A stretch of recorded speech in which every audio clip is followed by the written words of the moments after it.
नमस्कार साथियों, मैं वीरेंद्र कुमार गुप्ता आपका वीकेजी फ्यूजन में स्वागत करता हूं। हमारे इस चैनल में आज से मैं आपके लिए एक नई series latest information regarding chemistry शुरू कर रहा हूं, जिसमें केमिस्ट्री से संबंधित जो भी लेटेस्ट अपडेट आती है तो मैं उसके वीडियो आपको देने की कोशिश करूंगा, जिससे जो भी चेंजेस आए हैं केमिस्ट्री में वो आपको अच्छी तरह से समझने में आ सके। इस सीरीज का आज पहला टॉपिक पदार्थ की पांचवी अवस्था, जिसे बोस आइंस्टीन कंडेंसेट या बीईसी के नाम से जाना जाता है, उसका निर्माण नासा ने कर लिया है। तो अब इस निर्माण से संबंधित जो भी अपडेट है उसके बारे में आज हम जानकारी प्राप्त करेंगे। नेचर पत्रिका ने सबसे पहले यह खबर 11 जून 2020 को प्रकाशित की थी और उसने हेडिंग दी थी कि observation of Bose Einstein condensates in an earth orbiting research lab. क्या है इसकी पूरी कहानी और क्या है इसका पूरा पास्ट और इसके भविष्य की महत्वता क्या है, इन सब के बारे में हम क्रिस्टल क्लियर तरीके से आपको समझाने का प्रयास करेंगे। आप हमारे साथ बने रहिए और हमारे चैनल को सब्सक्राइब जरूर कर लें और इस वीडियो को लाइक भी जरूर करें यदि आपको अच्छा लगता है तो। चलिए शुरू करते हैं। तो हम सबसे पहले बोस आइंस्टीन कंडेंसेट के पूरे इतिहास के बारे में जानने का प्रयास करते हैं। भारतीय वैज्ञानिक सत्येंद्र नाथ बोस और अल्बर्ट आइंस्टीन, इन दोनों वैज्ञानिकों ने मिलकर के और एक स्टैटिस्टिक्स दी थी जिसका नाम है बोस आइंस्टीन स्टैटिस्टिक्स, जो 1924 में दी गई थी। और इसके अनुसार इन्होंने बताया कि इस पूरे ब्रह्मांड में सिर्फ दो प्रकार के फंडामेंटल पार्टिकल्स हैं, और वो दो प्रकार के फंडामेंटल पार्टिकल्स है बोसोन और फर्मियोन्स। यानी पूरा ब्रह्मांड इन दो प्रकार के फंडामेंटल पार्टिकल से ही मिलकर बना हुआ है। अब ये बोसोन और फर्मियोन्स क्या होते हैं, इसको समझने का प्रयास करते हैं। देखिए, जितने भी फंडामेंटल पार्टिकल्स होते हैं वो सभी चक्रण करते हैं, स्पिन करते हैं, और यदि उनके क्वांटम स्पिन की जो वैल्यू है वो पॉजिटिव इंटीजर हो, पॉजिटिव इंटीजर मींस उनकी वैल्यू 0, 1, 2, 3 या इसी क्रम में आगे हो, तो उन सभी फंडामेंटल पार्टिकल्स को ही बोसोन नाम दिया गया है, और जिसमें फोटोन इसका एक सबसे अच्छा उदाहरण है। इसके अलावा ग्लूओन भी बोसोन का ही एक उदाहरण है, जिनमें स्पिन की वैल्यू 1 होती है। इसी प्रकार से यदि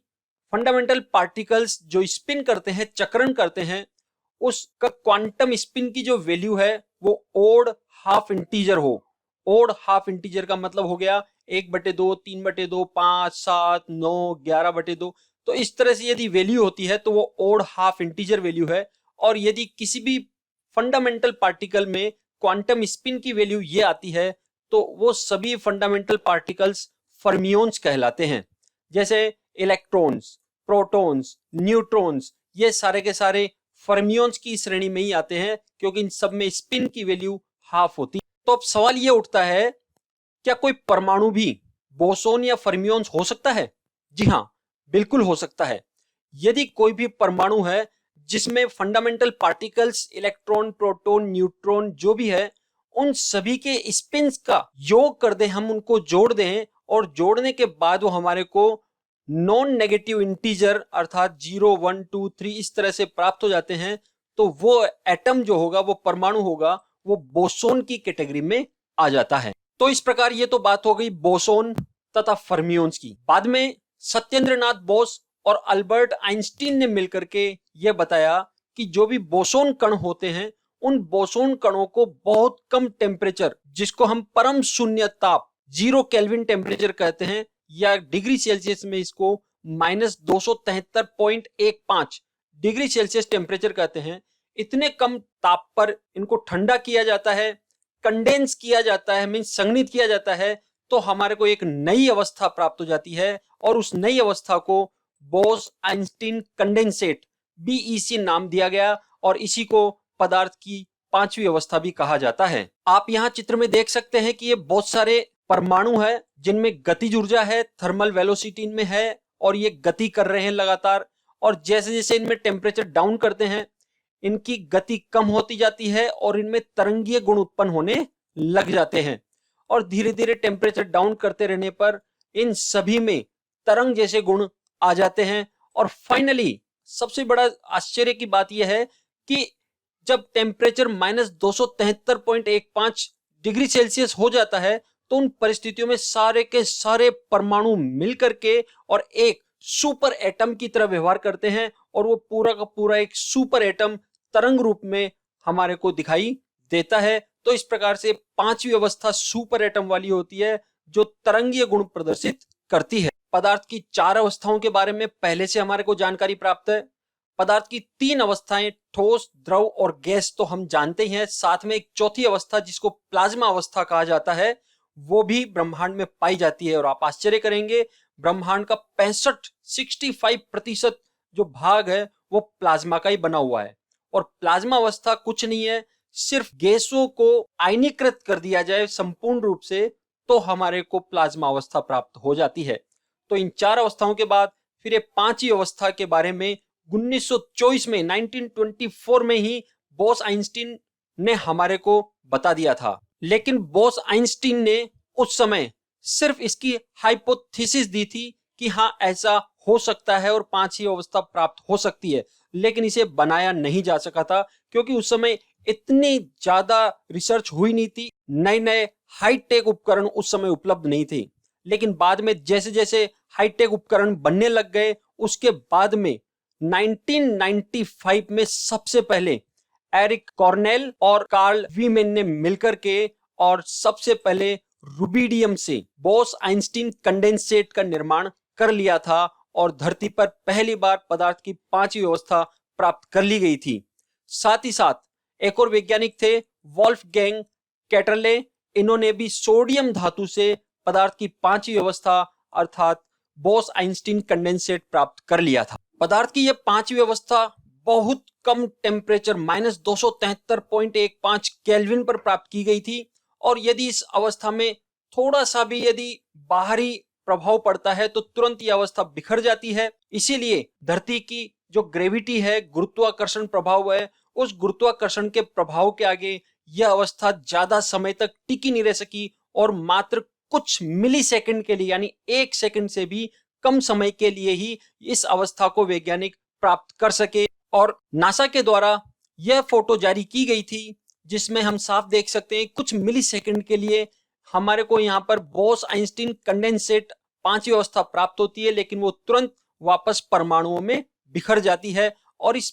बोस आइंस्टीन कंडेंसेट अवस्था में एक सुपर एटम हमारे को दिख रहा है, लेकिन गुरुत्वाकर्षण के प्रभाव में आकर वह तुरंत ही बिखर जाता है। मात्र कुछ मिली सेकंड के लिए यह अवस्था हमारे को प्राप्त होती है। इतने कम समय के लिए यह अवस्था प्राप्त होती है, इसीलिए वैज्ञानिक बहुत ज्यादा इस पर अध्ययन, डीप रिसर्च नहीं कर पा रहे थे, उनके सामने समस्याएं उत्पन्न हो रही थी। आखिर वैज्ञानिकों ने फिर कुछ अलग करने की सोची और उन्होंने एक नई लेबोरेटरी तैयार की जिसे कोल्ड एटम लेबोरेटरी के नाम से, CAL के नाम से जाना जाता है और जिसकी स्ट्रक्चर इस प्रकार से बनाई गई कि ये बहुत कंडेंसेट थी, बहुत ही सूक्ष्म जगह पे बहुत ज्यादा उपकरण यहाँ पे लगाए गए थे।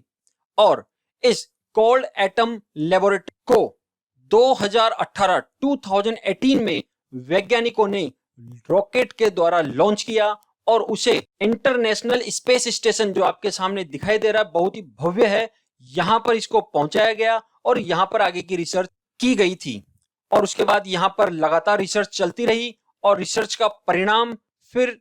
बोस आइंस्टीन कंडेंसेट के रूप में निकला और पदार्थ की पांचवी अवस्था को ISS इंटरनेशनल स्पेस स्टेशन पे प्राप्त कर लिया गया। इस कोल्ड एटम लेबोरेटरी का डिजाइन सिर्फ एक ही कार्य के अनुसार नहीं किया गया था, कई कार्यों को करने के लिए इसे बनाया गया था और इसको फिर अंतरिक्ष स्टेशन पर भेज करके और वहां पर रुबिडियम 87 का कंडेंस करा करके टेम्परेचर बिल्कुल डाउन करके 0 केल्विन टेम्परेचर ला करके और इससे फाइनली बोस आइंस्टीन कंडेंसेट अर्थात पदार्थ की पांचवी अवस्था को प्राप्त कर लिया गया। इसके अलावा इसमें पोटेशियम 39 और पोटेशियम 41 के भी इंटरेक्शन की रिसर्च यहां पर लगातार की जा रही है। तो जब 1924 में हमारे को बोस आइंस्टीन कंडेंसेट के बारे में जानकारी मिल गई थी, 1995 में इसका निर्माण धरती पर ऑलरेडी कर लिया गया था, तो अब नया क्या है? नया यह है कि जो बोस आइंस्टीन कंडेंसेट पांचवी अवस्था का निर्माण किया गया है, बीईसी का निर्माण किया गया है, यह माइक्रोग्रेविटी के अंदर किया गया है। और माइक्रोग्रेविटी के अंदर किए जाने के कारण इसका स्थायित्व बहुत ज्यादा बढ़ गया है, जो हम धरती पर प्राप्त नहीं कर पा रहे थे। धरती पर 1 सेकंड से भी कम समय के लिए ही बोस आइंस्टीन कंडेंसेट हमारे को प्राप्त हो रहा था, और इसके बाद ये सुपर एटम वापस बिखर जाता था, टूट जाता था। लेकिन जो इंटरनेशनल स्पेस स्टेशन पर हमारे को बोस आइंस्टीन कंडेंसेट प्राप्त हुआ है, ये माइक्रोग्रेविटी में हमने प्राप्त किया है, और तुलनात्मक रूप से बहुत ज्यादा समय तक, इवन 1 सेकंड से भी ज्यादा और मैक्सिमम लगभग 10 सेकंड तक इसको स्थायित्व को प्राप्त किया जा चुका है। इसीलिए नेचर पत्रिका ने अपने ट्विटर अकाउंट पर जो पोस्ट की, उस पोस्ट में उन्होंने डिफाइंग ग्रेविटी हेडिंग डाली है। डिफाइंग का मतलब होता है अंगूठा दिखाना, अर्थात धरती के गुरुत्वाकर्षण बल को अंगूठा दिखाते हुए एक लंबे समय तक के लिए बोस आइंस्टीन कंडेंसेट अर्थात पदार्थ की 5वीं अवस्था प्राप्त कर ली गई, जो कि बहुत ही ज्यादा अच्छे परिणाम देने वाला। यह नासा के द्वारा जारी किया गया बोस आइंस्टीन कंडेंसेट का एक चित्र है, जिसमें सारे परमाणु मिलकर एक सुपर एटम की तरह दिखाई दे रहे हैं। यहाँ पर हम यदि धरती पर प्राप्त किए गए बोस आइंस्टीन कंडेंसेट और आईएसएस इंटरनेशनल स्पेस स्टेशन पर प्राप्त किए गए बीईसी के बारे में कंपैरिजन करें, तो आईएसएस पर एक स्पेशली डिजाइन लेबोरेटरी भेजी गई थी, कोल्ड एटम लेबोरेटरी, जबकि धरती पर ऐसी कोई आवश्यकता नहीं पड़ी, और भी अन्य कई उपकरण यहाँ पर ऑलरेडी मौजूद थे। और ये जो कोल्ड एटम लेबोरेटरी है, इसे कहा गया है the coolest spot of non universe, यानी यूनिवर्स में जो भी स्थान अब तक हमारे को ज्ञात है, उन सब स्थानों में सबसे कूलेस्ट स्पॉट इस कोल्ड एटम लेबोरेटरी को कहा गया है। अर्थ पर जो हमारे को बीसी प्राप्त हुआ, वह मात्र कुछ मिली सेकंड के लिए प्राप्त हुआ था, बट आईएसएस पर हमारे को 1 सेकंड और मैक्सिमम अप टू 10 सेकंड तक हमारे को प्राप्त हो गया है। अर्थ पर ग्रेविटी बहुत ज्यादा लग रही थी, इसीलिए उसको स्थायित्व नहीं मिल पा रहा था, जबकि आईएसएस पर माइक्रो ग्रेविटी के अंतर्गत इसको हमने लंबे समय तक के लिए प्राप्त कर लिया है। धरती पर तो हमने 1995 पर ही बीसी को प्राप्त कर लिया था, और आईएसएस पर हमने इसको 2020 में प्राप्त कर लिया है।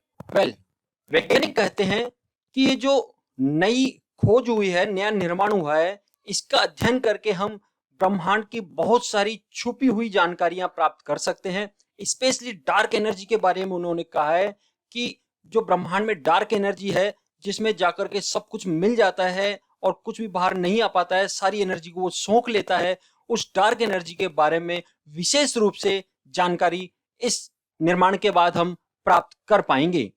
तो इस प्रकार से यदि आपको हमारा चैप्टर अच्छा लगा है, तो इसे लाइक जरूर करें, शेयर जरूर करें,